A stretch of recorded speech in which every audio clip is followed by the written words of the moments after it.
Well, I am here today with Sven Harder. Is that correct? Is that how I pronounce your name? Perfectly. That's by coincidence more than planning. Now, Sven, you've been working on several game books. Most notably, people might know you from The Ride of the Black Sun, which has just finished its Kickstarter only a couple of months ago. Which is fantastic. But also you did the Metal Hero series, which is also available now. If you go to Amazon, you can buy it worldwide, I believe. How did you get into sort of game books in the first place? Have you been always into them? Have you kind of grown up with them? Yeah, I've grown up with them. Actually, with Joe Dever's Lone Wolf series. As I was a child and I had a friend, and we always going to the bookstore and saw those books, and were quite fascinated about the mechanics, how this works, and we also started pen and paper role playing games this time. So yeah, this was quite the way I found the game books. So how old were you when you picked up your first Joe Dever game? I guess it was around 12 or 13. Wow. Okay. I think it's interesting that a lot of people are kind of grabbed at that young age, and it never really lets go. There's something about fighting fantasy and lone wolf books, maybe the artwork, maybe the world, just that kind of hits to, the growing men and women. I think we all feel a little bit of a lone wolf when we're young, trying to find our way in the world. And I'm sure that's why. So did you do a lot of pen and paper role playing as well? Were you doing Dungeons and Dragons? Dungeons and Dragons, Midgard. It's a very famous German role playing game, and of course, Das Schwarze Auge. I think it's called the Black. No, it's not Black Eye. It's the Dark Eye. The Dark Eye, right? Yeah. And Dark Sun. I've played a lot. Yeah, we wasted a lot of time playing role playing games. And how did you get into writing? Did you train, or was it something you sort of fell into? Or? Actually, as I played pen and paper role playing games, I always was interested in making my own adventure stuff and bring it to paper, but not in a professional style, of course, just for the party. Then later I'm also a big fan of video games, and started my own fanzine. And over this fanzine, I came to professional writing as an editor, as a video game editor. Yeah. This takes me many years. I was an editor for video games around 11 years. And now I switched sides. I'm a video game tester, so that's my profession. Yeah. Not writing game books. I'm just doing it in my spare time. Wow, fantastic! So, what games have you been working on? I don't know. I'm working for Nintendo in Frankfurt, but I cannot tell anything what I'm working on because it's highly confidential. Can you tell us what you have worked on? What have you worked on that we might know? Yeah. All the brands you may know from Nintendo, right? And, Mario, Zelda, and all the stuff.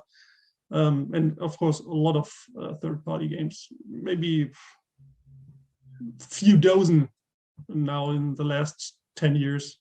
Yes. And did you, what did you study at college or university?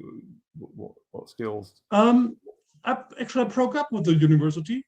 After 1 year, as I'm doing what's it called in English, informatic. It's a computer stuff, programming and such stuff. So, but I broke up after 1 year. After I get the job as an editor, the video game editor. Looks quite interesting for me, traveling the world, visiting the people, making games. So.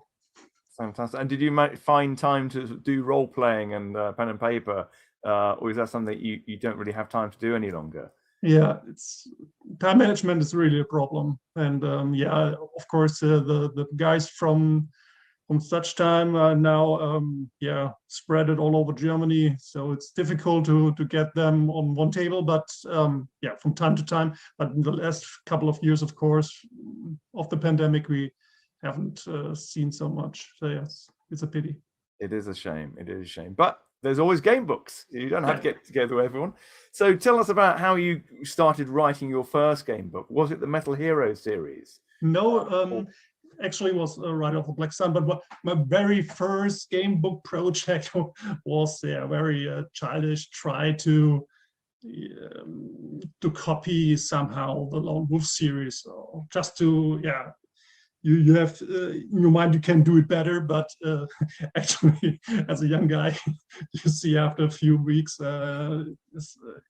it's much more difficult. But actually writing right off the Black Sun was now 10 years ago, right? Wow. As I started, and this time I was unemployed, so I had a lot of time, and I made up my mind what can I do with my time, and had some kind of bucket list, and writing a game book was one point of it. So I started writing, and after halfway through, I thought maybe other guys may be interested in, and I was searching for a publisher, and right through this time the Manticore Verlag in Germany saved the license for Lone Wolf. It was a happy coincidence. So I met Nikolai Bonchik, the publisher, the chief, the boss from Manticore. So and he said it looks quite interesting, so let's do it. And 2 years later, then in 2012, we released the first edition of Right Off the Black Sun in Germany, so Reiter der Spatzensonne. And that's how it gets started. And since then, it's really a success. In Germany. You say this has taken you 10 years to kind of get together from conception to... No. The book itself I wrote 3.5 years. So I started, I think, 2010. Yeah. And the book was 29, and the book was done in October 2012, which was released in October 2012 in Germany, the very first edition. And the Kickstarter of the English edition was done in about 1.5 years ago. Yeah. So right now we're on the third edition, the English edition, and the Metal Heroes game book now. The Kickstarter was finished a half year ago, more or less. And I mean, the Ride of the Black Sun, it's got a lot of sections, and can you describe how it differs to maybe other game books, and why you're passionate about it? First of all, the mechanics are quite the same as from Final Fantasy or Lone Wolf, but of course it's bigger. It has more than 1,400 sections, and to make it readable or make it handleable, so I have here a copy of it. God, so maybe you can see here this black part. So these are the story is divided into chapters. Yeah. And you are always flipping pages inside those chapters. Wow. Okay. So as you can see, maybe you can say this is actually several game books in one book. You see. So this bigger part, for example, has 200 sections. Yeah. So. Oh, sorry, I haven't seen that before. That's.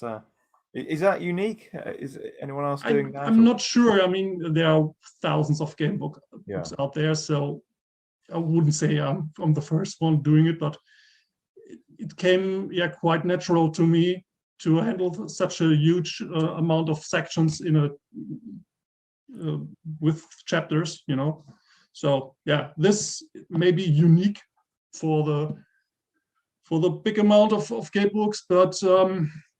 What's special? What about the world that you've created? The world is it's a dark fantasy world, I would say.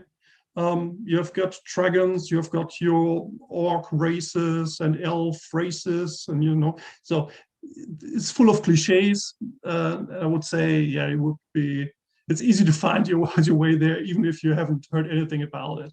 Yeah. And what age group are you kind of pitching this out? Is this for more adults or? Yeah, there are some scenes into it where I would say might be difficult for younger audience, but I would say 12 and above, it's okay. Yeah. I knew that they're actually playing. They're guys just 8 years old playing the book, so maybe here's some more explicit scene. Oh, fabulous! Yeah. Well, I've got House of Hell here, so I've seen I've seen worse. And that was picturing 8-year-olds. I think they're quite robust these days, so I think that's not. I think so. Yeah. So I mean that's amazing. Obviously, you're deeply proud of it, and rightly so. Is it part of a set of books? Have you got a sequel, or is it really kind of standalone?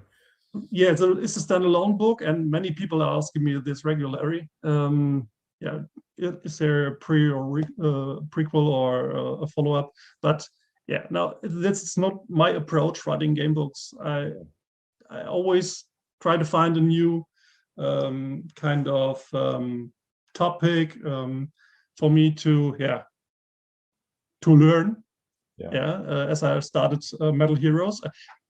I'm a rock fan, of course, but I'm not a metalhead, okay?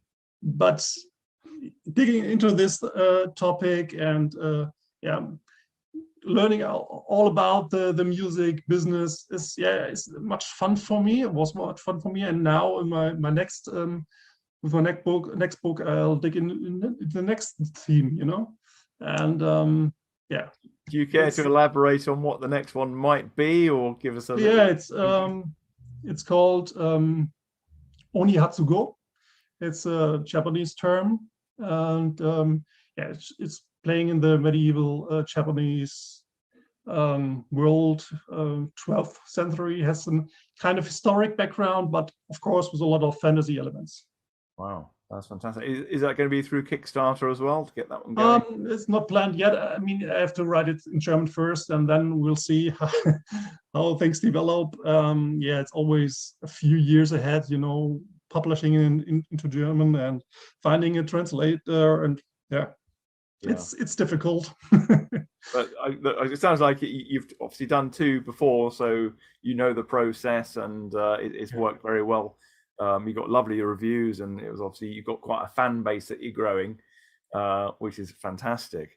How much of your sort of gaming background, your sort of computer game background, do you feel that you're using when you're writing game books?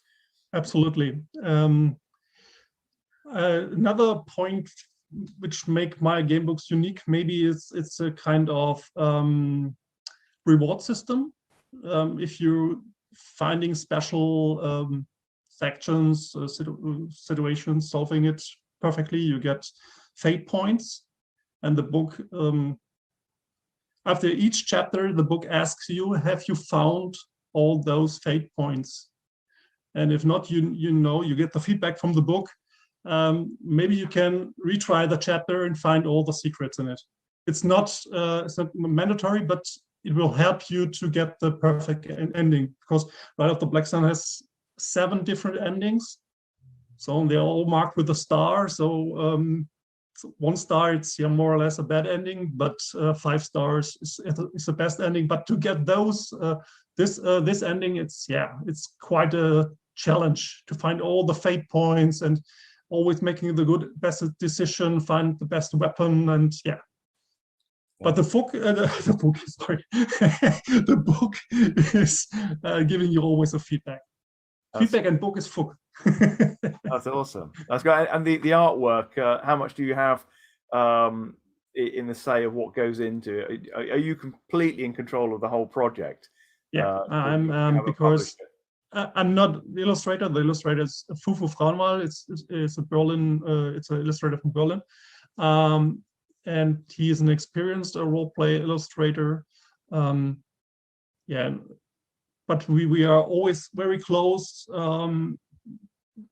He's keen to make this illustrations better, and yeah, it helps a lot. And I have a lot of feedback from guys reading the book, and they're saying they're one of the best illustrations, not on the technical side, but also on the immersion of the pictures, and helping making decisions. We have also riddles in the pictures as well. So yeah, and I guess we have over 100 different illustrations in Ride of the Black Sun. Yeah, with all these tiny vignettes and the icons and so on, more than 100. That's awesome. Yeah. And with Metal Heroes, can you tell us a little bit about that? Because it is an unusual subject for a game. It's really unusual, and I'm very happy that the audience, the Gamebook audience, like it as well, at least in Germany. And yeah, Metal Heroes. It's about you are Taylor, a full-blooded rocker and a full-time idiot at the same time.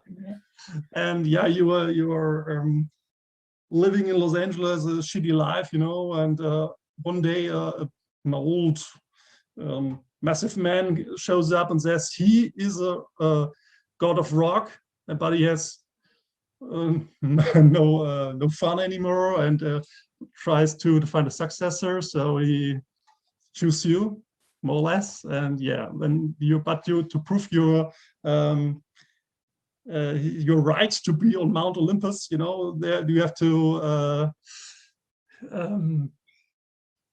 promote a band or make a garage band, a talentless garage band, to the biggest metal act on the planet. So that's the background story. But yeah, that's amazing. Full of cliches, full of fun jokes about the scene. And yeah, even if you're not into metal or into rock, you can make jokes on your own about all the stupid guys. What was your inspiration when you're writing that? Do you have it like films or? Yeah, of course, I like Jack Black and all those Tenacious D stuff and School of Rock, and yeah, there are a lot of films. Spinal Tap, of course. Yeah. I had such in mind, but actually, the first the idea making this book was I was standing on the booth from Manticore. I don't know if it was the Spiel fair or any other fair in Germany, and it was promoting my Ride of the Black Sun Gamebook, right? So. And I showed up, viewed the booth and all the people walking around there, and I would say one third of the people are all wearing this kind of metal, power metal shirts, you know. I'm wondering why is there no Gamebook about metal music? That's amazing. And I searched the internet for it, and I haven't found anything. And I thought, okay, it might be a good idea, and it is, and it was. Yeah, indeed, that's a great idea. And did you write it in a similar way? Did you do it in the chapters? Yeah. It's. I mean, never change a winning Gamebook, right? So right. The same idea here. Right. Mechanics are the same. In Ride of the Black Sun, I made some kind of tutorial. You know, the most game books having a rule set, the rules are placed at the very first page. Yeah, before you start the story, you always have to read, I don't know, 10, 20 pages of rules. And if you are into pen and paper role playing, this might not be much of a problem, but yeah, if you're a newcomer to game books, this is the very first step you have to take. And many people say, "No, I have no nerve for this. Yeah, I won't read this." But therefore, I have introduced some tutorial. You know, so you're reading just a few pages, 2 or 3 pages at the beginning, and telling you what a game book is, how the mechanic is. And then you start reading the very first 100 sections. So you're in the story right now. And then if you finish the first chapter, you get the next rule set, how you roll the die, how combat works, and so on. And this all these rules are splitted throughout the book between the chapters, and some kind of intermission, rule intermission. That also sounds like something you'd have done in a computer game as well. Right, right. No one wants to know all the complicated movements and then things you need to do. Just kind of break it down into easy chunks. That's a great idea. I think there should be more. Yeah, many people gave me the feedback they loved it. Said that they can start with the book, don't think about any rules, and you always get the rules when they are needed. Yeah. Where do you find your customers come from? Are they new to Gamebooks? Are you attracting some sort of brand new clients or and fans? At the beginning, with the Ride of the Black Sun, in the first years, I would say that of course it was just the Gamebook audience, but it's spreading more and more. So we are now in the 10th edition in Germany, and we have thousands of books sold. And I knew from many people that they haven't read any Gamebook before, and they're quite happy, and they are now into Gamebooks. So maybe I'm some kind of ambassador. Yeah, well, that's great. I think we absolutely, and you should be. Are you selling them mainly in gaming stores or bookshops or online or everywhere at the moment? Everywhere. Yeah. Can sell it everywhere. Of course, we are more happy if you're purchasing it via the Manticore web shop, because it's much more money for the author. All right. Okay, well, let's do some massive plugging about how they. So it's a Manticore website. Yeah. And is that just yours, or have you? No. It's from the publisher. Okay. I have my own web pages, of course. I have playharder.de, so playharder.de, and metal heroes.de. So these are my pages. Some articles are translated into English as well, but mainly in German, of course. Do you have somewhere in America? There's obviously a lot of Americans who buy Gamebooks. I don't know where your core audience is. Is it mainly in Germany, or do you have? Yeah, I'm a German Gamebook author. Then my main audience is in Germany, but the Ride of the Black Sun is also translated into to Czech and Italian now. So yeah, I had a lot of guys following me in Europe and also in the US. I see it in with a Kickstarter. So I would say 40% of the people are actually in the US and Canada and North America. Yeah. It's a huge market, isn't it? I can quite understand that. So you've got a secret book that you're going to be doing soon, and other projects you can't tell us about. Is it anything you can tell us about that you're working on in the future that people can follow you on? If they want to get your next book, what's the best way for them to kind of connect with you? If you're interested in my next Gamebook, maybe just follow me on Facebook or all the other social media pages around there. I'm not very often there. I'm not spamming the people with any tiny bit of news. And right now I'm doing a lot for the Metal Heroes Kickstarter, of course. All the translation, the layout, and the new illustrations have to fit into the new hardcover dimensions of the book. So that's a lot to do. Do you have a mailing list on your website? If you go on there? No, I haven't. But just write me a personal email. It's no problem. Just go on my website or on Facebook. I always try to make the people happy if they are contacting me directly. It's Fantastic. That's great. Well, you heard it and you asked for it, Sven. So apologies for all the emails you're now going to get. Right. But if you are right here making apologies, I want to apologize for my bad English. So No. I can promise you, I do not translate my books on my own. They are professional translators doing this job. So. No, that's amazing. Well, thank you so much for joining us. It wouldn't be International Gamebook Day if we didn't have International Gamebook writers. No, thank you. Thanks for having me. So again, thank you so much for coming. Yeah.